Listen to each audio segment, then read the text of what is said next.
नमस्कार, आपण पाहतात रयत संवाद न्यूज चॅनल। पंढरपूर येथे आषाढी एकादशी निमित्त मुख्यमंत्री देवेंद्र फडणवीस आणि अमृता फडणवीस यांच्या हस्ते श्री विठ्ठल रुक्मिणीची शासकीय महापूजा संपन्न।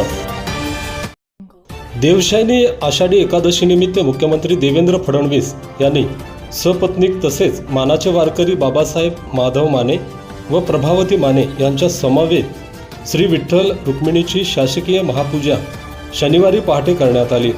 या प्रसंगी मुख्यमंत्री देवेंद्र फडणवीस यांचा मंदिर समितीकडून सत्कार करण्यात आला।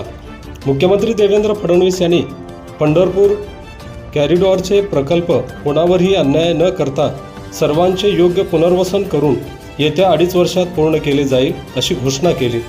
मुख्यमंत्री देवेंद्र फडणवीस यांनी राज्यातील 56 लाख शेतकऱ्यांची कर्जमाफी केल्याचे सांगितले। वारकऱ्यांची आणि शेतकऱ्यांची सेवा हीच विठ्ठलाची सेवा असल्याचे मुख्यमंत्री फडणवीस यांनी यावेळी सांगितले।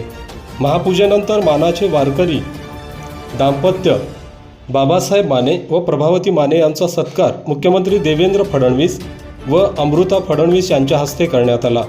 या प्रसंगी पालकमंत्री जयकुमार गोरे, जलसंपदा मंत्री गिरीश महाजन, कामगार मंत्री आकाश खुंडकर, आमदार समाधान आवताडे, राजेंद्र राऊत, सुरेश खाडे, बापूसाहेब पठारे, जिल्हाधिकारी एस कार्तिकेयन, मुख्य कार्यकारी अधिकारी कुशल जैन व मंदिर समितीचे पदाधिकारी वारकरी मोठ्या संख्येने उपस्थित होते।